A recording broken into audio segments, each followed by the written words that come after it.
Waheguru Ji Ka Khalsa, Waheguru Ji Ki Fateh. Welcome to this segment of Khoj Gurbani's a-sabad-a-day. The recitation today, Dhanasari Kabir Ji. Indr Lok Siv Lokah Jaibo. Dhanasari Kabir Ji. Indr Lok Siv Lokah Jaibo. Uche tap kari bahor ebo. क्या मांगो क्यों थिर नाही क्या मांगो किछ फिर नाही राम नाम रख मन माही रहाओ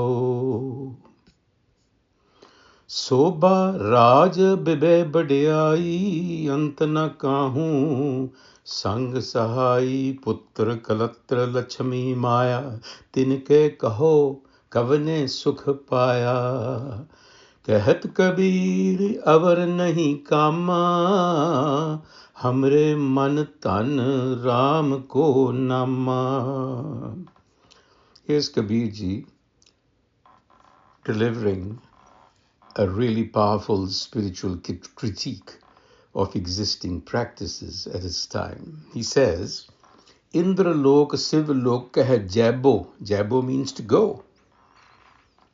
So he says, you may go to the heaven of Indra, the realm of Indra, Indra Lok, or to the realm of Shiva, Siv Lokah. Uche tapakar, you might practice intense austerities. Bahor aibo, you still have to return here because while we might strive through rituals to reach Indra Lok or Siva Lok, Kabir Ji is telling us that the whole logic is flawed. The verse says that these penances, practices are limited, shallow, and do not exhaust the mind's coming and going. So the core message here in the first verse is that this motivation to seek higher realms through external rituals or hypocrisy is really futile. What he's advocating is the way of the Guru, devotional love for the self within, the wisdom that is within. It is also a reminder that heavenly status is also fleeting, as he says in the Rahao. Kya mango kich thir nahi Ram naam rakh man mahi rahao kya mango. What can be asked for? After all, nothing in this world is permanent. Kish thir nahi. So what would you ask for? His advice, Ram naam rakh man mahi. Embed the wisdom of the all-pervading self within the heart. By that, what is meant is that wisdom is already resonating in your heart. The trouble is that we are not looking there. We are looking everywhere else.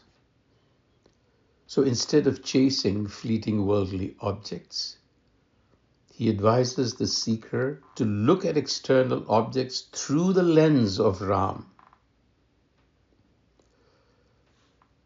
So the pivot, the focus is back to that stable center from where you can see all temporariness and make decisions accordingly.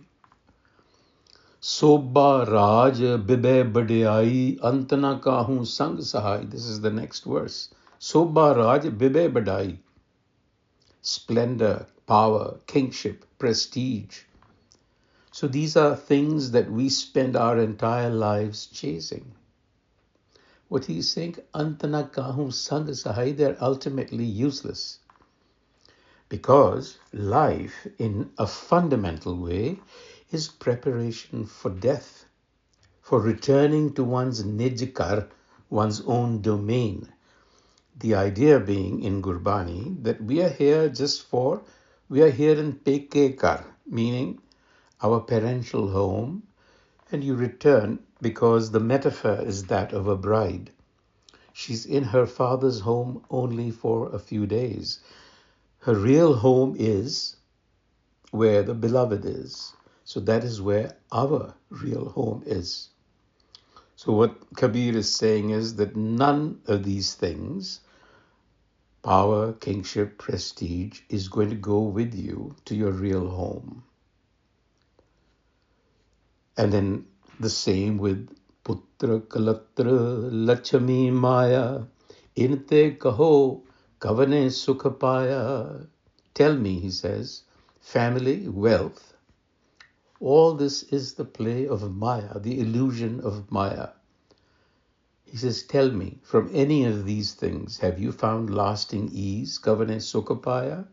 Now, he's not saying that family or wealth are bad in themselves, but rather that they're unreliable sources of ultimate peace. That's the key. You have to live in the world without being off the world. And in the conclusion, Kabirji says, Kahat Kabir avar nahi kama, hamra man tan ram ko nama. Nothing else, avar, is of any worth to me.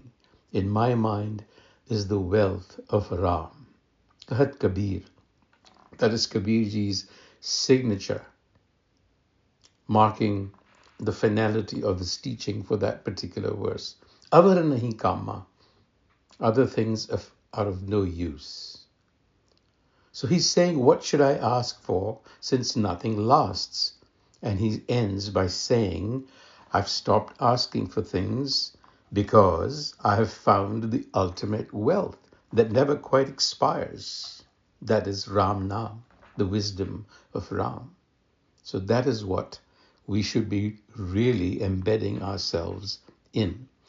Vaheguru Ji Ka Khalsa, Vaheguru Ji Ki Fateh.